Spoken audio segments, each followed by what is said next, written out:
Hi,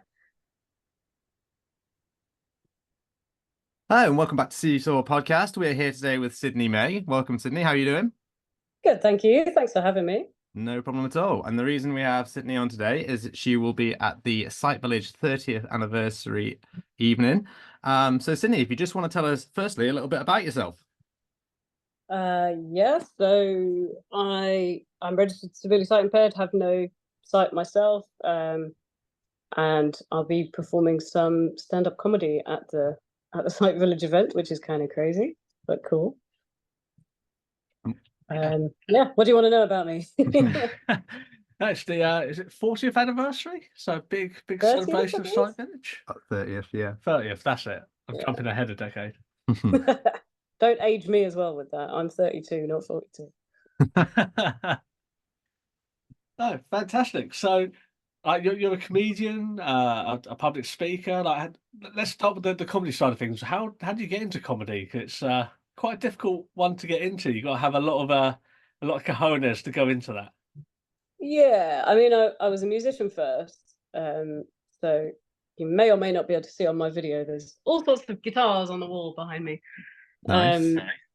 But yeah, so I'm kind of no stranger to the stage. I live in Brighton. I came to Brighton 14 years ago for the music college and kind of never left. So I'm used to being on stages, but comedy was a new one. People have just been telling me for years I needed to do it.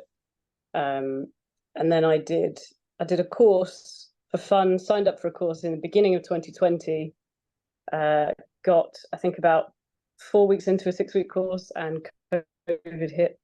So I never got to finish it.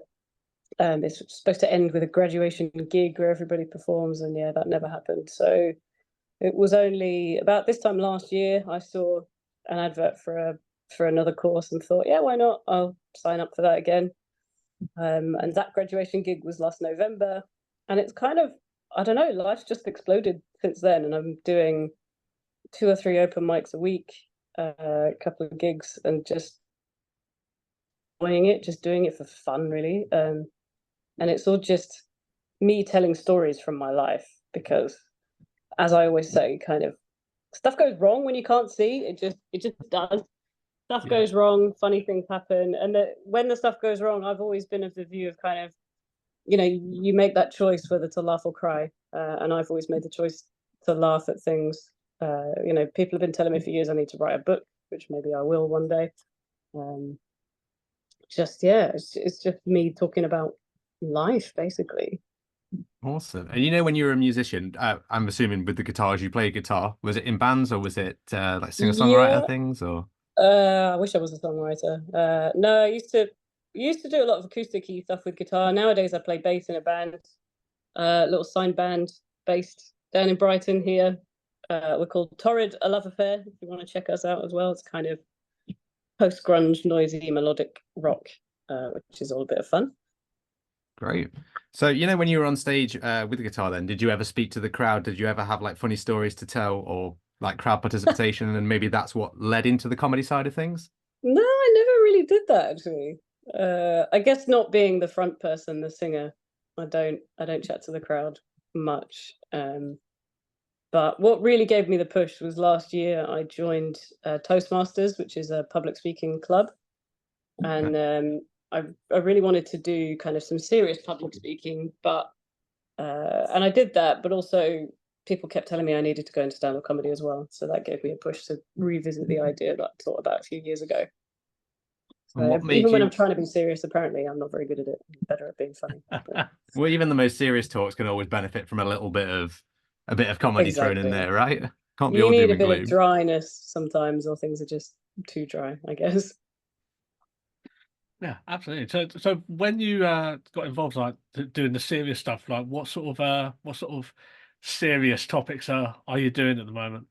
So I'm a life coach as well, and I'm just really passionate about talking about mindset, really. And my main point is how anyone can do anything with the right mindset, getting your mind working for you and thinking in the right way. And that's, yeah, and I still do want to talk about that. And I need to find the time for that. But at the moment, comedy's taking a lot of my time, which is not a bad thing, but it's really fun. But yeah, there's not enough hours in the day or days in the week for all the things I want to do. And what's it like? Well, you said you mentioned that you were at a lot of open mics. Uh, are they accessible for you? How is it getting to and from them? Because I imagine at first with all the little different comedy clubs, even if it's in the local area, it's still going to be a fair bit of traveling. Yeah, I'm lucky because I live in Brighton. There's a lot of comedy going on in Brighton. It's not a big city, but there's a lot of music and a lot of comedy. And I haven't really branched out of Brighton much. I've done one gig in London, but the thing I've found about the community is it's just everyone's been really kind and accepting and really helpful. Because it's one thing I like to get through my comedy is encouraging other people to laugh at it and to make people realize it's okay to laugh at the things that I laugh at, and that includes laughing at sight loss and disability. And I think it's a really important lesson. So I think if anybody is ever unsure of how to help me when I turn up at a comedy gig, I'm always kind of that's part of the comedy, and it all adds to the comedy as well. If they do something unhelpful or wrong, it all adds to it. We speak on the podcast sometimes about uh, disabled people having a bit of an image issue in the sense that they get a bit angry or disagreeable about people that don't know about them. But we've always said, similar to yourself, that if you make people feel comfortable around that sort of thing, then they feel comfortable as well, and it just becomes less of an issue over time. So I think it takes a lot. It really takes a lot to make me angry, unless someone is actually, unkind or nasty about something. People get things wrong because they don't understand. And 9 times out of 10, when people get things wrong, it's still well intentioned.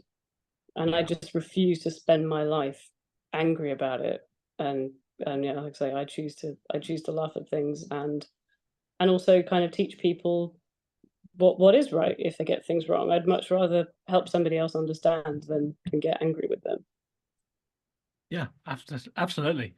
It's the best attitude to take. So how did Sight Village come about? I was going to be there anyway. So I work for Thomas Pocklington Trust in my day job. I work in technology. So I was already scheduled to be there representing TPT during the day. And it was actually a friend tagged me in a post on Facebook about the evening entertainment, and that they were looking for kind of blind and partially sighted talent. So I replied to that. I sent them there's a YouTube video of my debut gig out there, and they liked it, and here we are. It's going to be my kind of first properly paid gig, which is pretty exciting. Amazing. That's great. That's great. That's great validation, isn't it? It is, and they've asked me to do 45 minutes, which is kind of terrifying because the longest I've done is 10 so far. So I'm busily writing and putting stuff together. I think it'll be fine. Have they it said might so? Be a surprise to all of us how it comes out. Will that be like one sort of 45-minute set, or is that like, are you sort of so. comparing the evening as well? Like, I don't know how it's going to go. I'm not sure what. I have no idea. I haven't been asked to compare, so I presume it's just one set. To be honest, we've been given the go ahead. They've said this is happening. That's all I know at this point. I haven't heard from them since, actually. So yeah, I think they're still maybe putting the evening together. I don't know. I'm just going to turn up and do what I do. I'm not a worrier. I tend to just kind of turn up and see how things go. And yeah, what will be will be. Nice. We actually, like last year, myself and T and Selena actually were at Sight Village as well. And we did actually interview someone from Thomas Pocklington as well, but it's a year ago now. I can't remember exactly who it was, but we did go around a fair few of the vendors actually to put episodes together. So we're going to be doing a similar thing this year. Yeah, we're a similar thing. We've got tickets to the evening as well, so we'll be coming to watch you. Yep. I don't even know how many people are there, like how many tickets they're selling or anything like that. No idea. No, me neither. I mean, when I originally got the tickets, it was quite vague, and then I found the organisers, and they sort of mentioned that yourself and this Carl as well, and there's the other acts, and a bit more of the actual agenda of the evening anyway. So I think a bit more of that's out there now, so that would be great. Oh, okay. You might know more about it than I do. I don't know. I'm hoping as well by the time this episode comes out, it should be pretty much set in stone, and by this point as well, you should all be well, have your set together and be ready to go. You're looking forward to it. Yeah, I'm really looking forward to it. It'll be, and I think there might be a few people I know there, which would be a little bit more pressure, but also nice. Um, so yeah, hopefully it's going to be really fun. So just before we go then, just before I wrap things up, do you want to just give us your social handles and where people can find you? Yep. So I'm mostly on Instagram and Facebook, and YouTube as well. The best way to find me is at Sid May Coach. So that's SydMayCoach. And I make a joke about the fact that my name is Sydney with a Y in the middle, like the city. There's no eyes by name and no eyes by nature. That's my opener. I've ruined that for you now, but helps you remember how to spell my name at least. Nice. Love it. And of course, we will put all of the links in the show notes as we do with every episode. And if you are going to be at Site Village this year, on the 7th and 8th of July, no, 8th and 9th of July. Thank God for editing. Then come along. There's still tickets for the evening. Come see Sydney, and it's going to be a great event. And we'll be there covering it all. So come along and say hello to all of us and have a great time. And we'll see you then. Thanks, Sydney. Amazing. And we're back today with Seesaw Podcast. And today we have Carl Morgan, musician and musical therapist. How are you doing, Carl? Hello, nice to be on the podcast, and thank you for inviting me. No problem at all. If you just want to start by telling the listeners a little bit about yourself then. Yes, I'm 60 years old. I've been playing the guitar and the piano. Really, the guitar since the last 2 years of school, and which was about 1980. I started playing guitar, and I also sing with the guitar and the piano, and I play a mixture of songs from the 1950s and 60s upwards to the 1990s and 2000s. When I left school, there wasn't many jobs, as you know, for blind people, especially in the early 80s. So I worked as a telephonist for 2 years and didn't like that. Tried the piano tuning out, didn't really get on with that. And then I knew then, after leaving RNC, that I really wanted to try and make a go of the music business, even though it's a very hard business to get into. So I had no qualifications, just a few CSEs, and it's quite a nice story, actually, a chance meeting. I phoned round a couple of colleges, went for some interviews to do A-level music, didn't get into any of them, and then phoned a lady at a college in Coventry, and she said, "Oh, I lost my sight when I was younger. I'd like to try and help blind people, a blind person like yourself, if I can." Yeah. And so she said, "Come along to see me, and if we think your practical skills are good enough, we'll consider taking you on." So I went along to see her. She said, "Yes, your practical skills are good enough to get on the college course, but you've got no qualifications and little theory knowledge. So come to me for 6 months, and I'll get you on, talk to the headmaster and get you onto the college course." So, which is what I did. So I was just in the right place at the right time, and I did the usual classical training, because I only played some pop material really on the guitar, just basic chords and singing. So I got grade 8 classical guitar and grade 7 piano and grade 7 singing. Nice. And what is your plus sight condition? A-level music.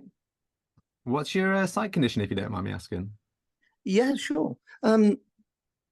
The optic nerve has not developed, so it's to do with the optic nerve. I used to have some sight up until my 20s, but it's been a gradual deterioration as the years have gone on. So now I really only have light and dark. Okay. So if we go back to the music then, where did you go from college then? Because have you been doing this a while now? Yeah, that was in the 1990s. I then did a bit of teaching of guitar for a couple of years, and then went to do a degree in drama music. And after obtaining that, I left that, worked in Bournemouth for a bit in the hotels and bar and pubs, and then went to Cyprus from 2009 to 2011, playing in bars.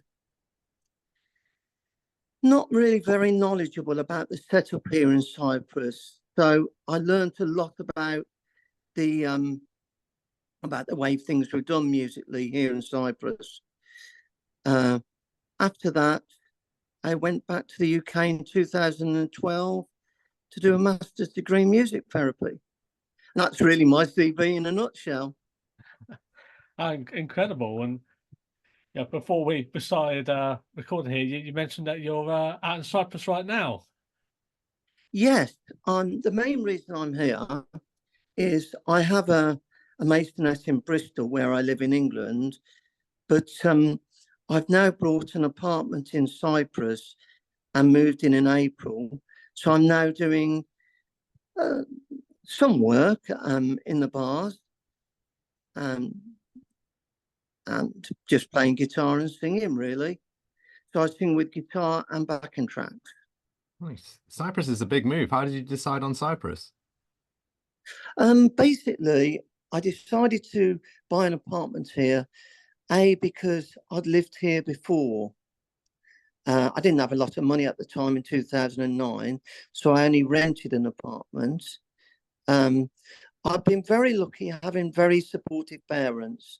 So in 2009, my father came over with me for a month to get me set up, if you like, and to make sure I was established. And when we did that, we did a little bit of marketing. He helped me obtain a property over in Cyprus to rent. And so the reason I've gone back is because obviously I know the country, I know the way they work here.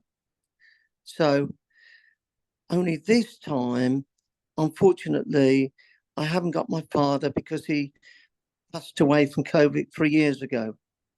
Sorry for that. So I'm on my own, really.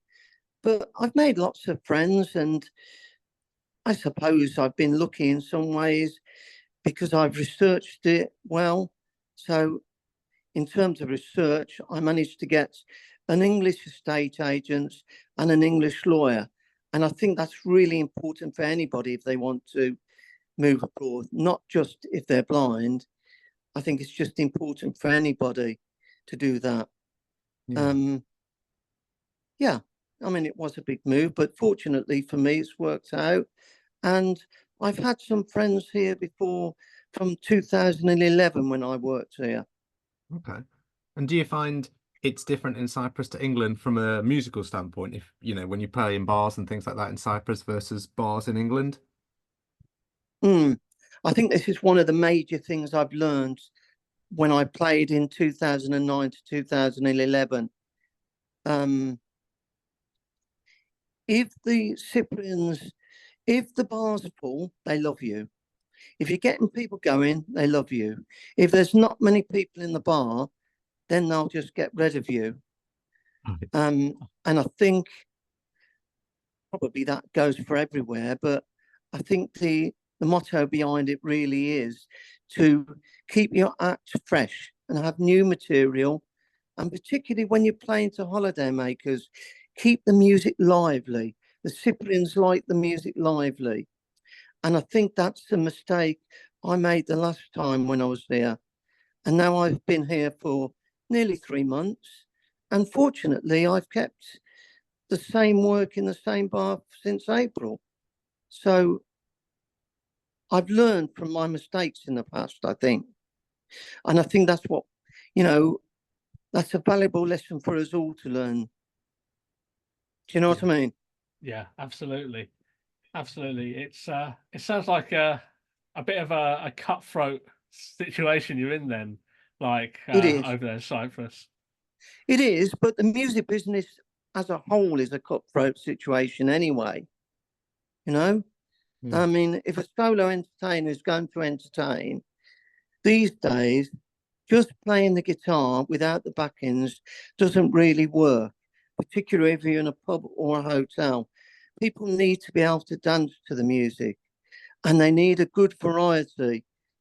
So you need a variety of songs to take you from, if you're playing in hotels, really, from the 60s right through to the present day. I don't play an awful lot of the present day, just a few Ed Sheeran songs and so forth. But at least if you can select a few songs from the present day. And people, of course, like the classic songs like Amarillo, American Pie, some Lionel Richie, some Elton John, and of course some Beatles as well. Some big sing-alongs then for like holiday makers. Yeah, I think so. I think this is what they like, and you yourself, when you've been on holiday, you've probably, when you've been abroad or in England, you've probably heard entertainers just to sing-alongs, maybe that you wouldn't put on in your house at night time if you were relaxing with a beer, listening to some music. But sing-alongs, if you're in a crowd, it's different, like Sweet Caroline, for example. Crowd pleasers, if you like. Yeah. Yeah.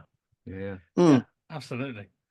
I was going to ask you as well a little bit. You mentioned musical therapy. What does that sort of Yeah. entail? Well, according to the RNIB, I'm the first blind person to have done a master's degree in music therapy, and this is mainly because of the visual aspect. Okay. The RNIB did not, in the past, encourage too many blind people to go into this profession, as I said, because of the visual aspect, i.e., eye contact, facial expression, etc.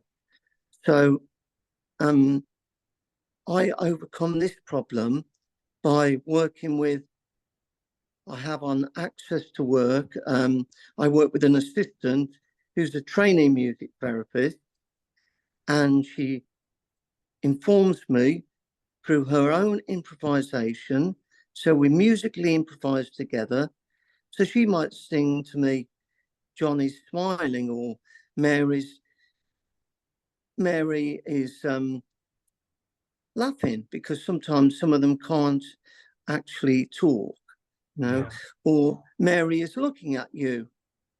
But she'll say that within her own musical improvisation instead of just saying it to me, which is why it's very important to have a trainee music therapist, because they're a musician as well and they can improvise with you.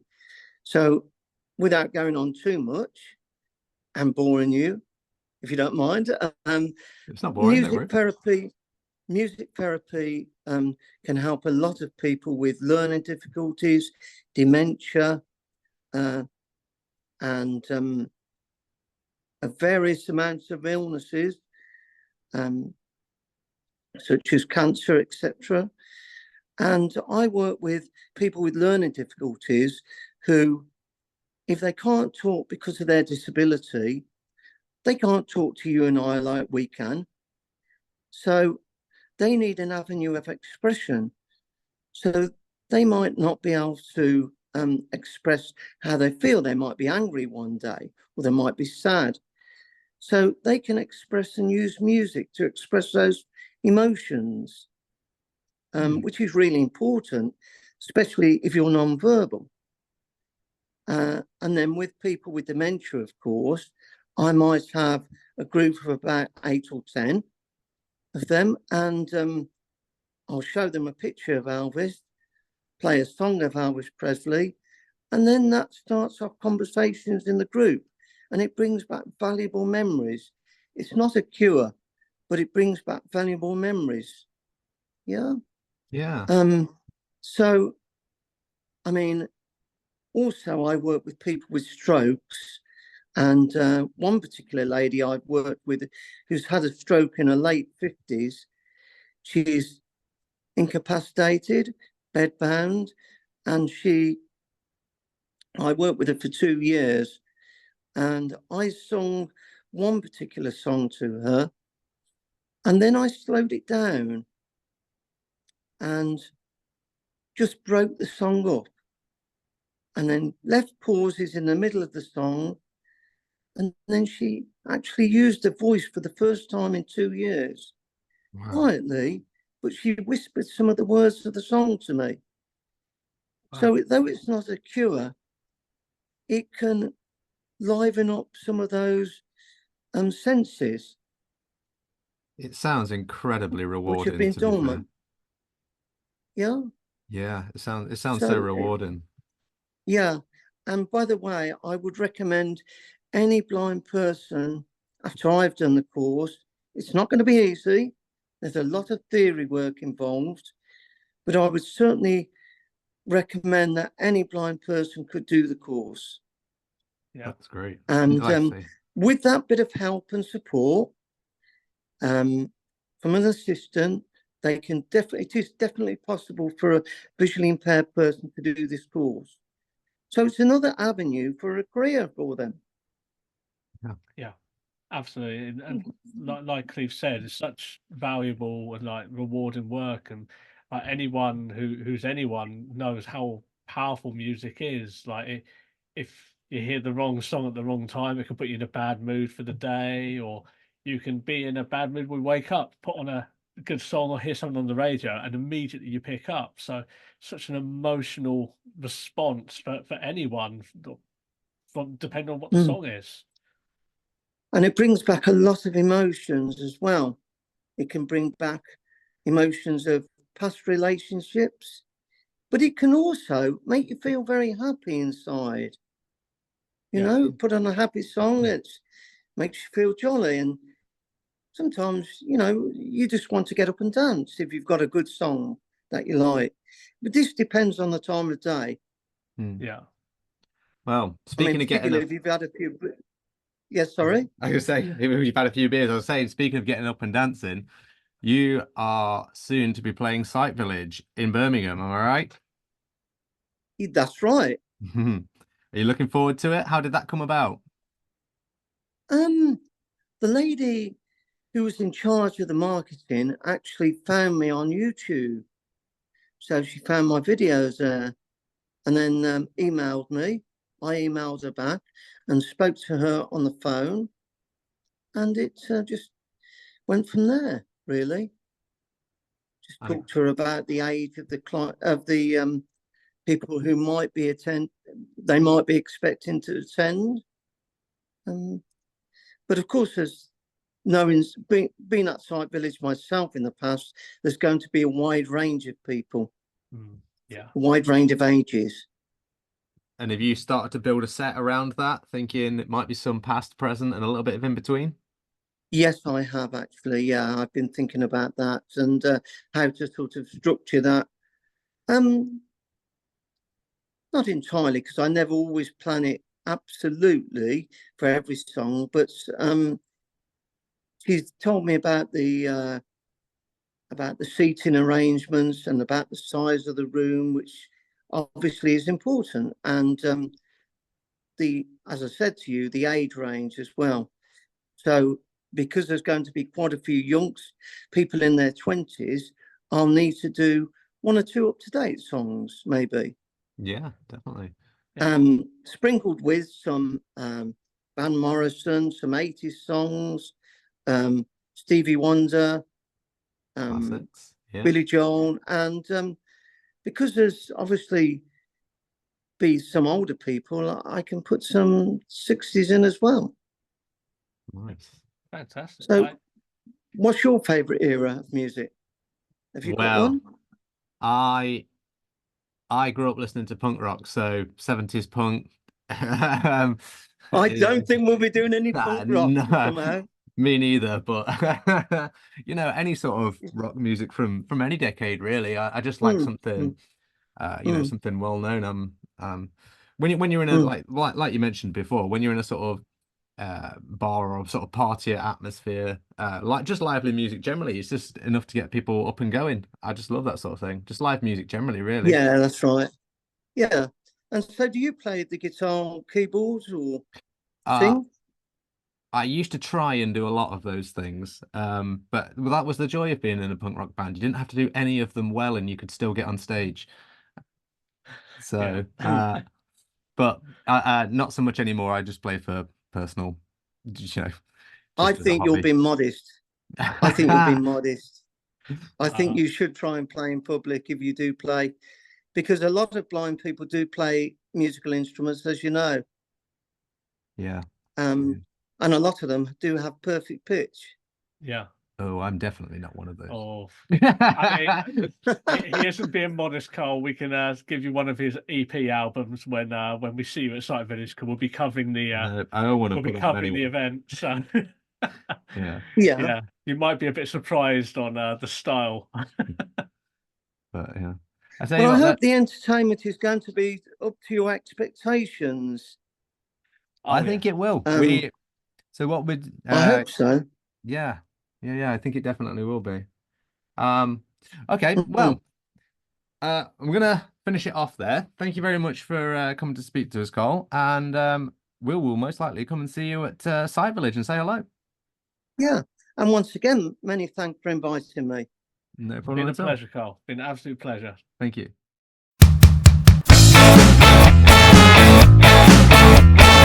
Thank you for listening to Seesaw Podcast. Your feedback and comments mean a lot to us, so if you'd like to get in touch, you can do so in the following ways. You can find us on X at Seesaw Pod, Facebook, Instagram and YouTube at Seesaw Podcast. You can email us at seesawpodcast@gmail.com and you can stream with us live every week on Twitch at Seesaw Podcast. Remember to like, rate, review and share with a friend.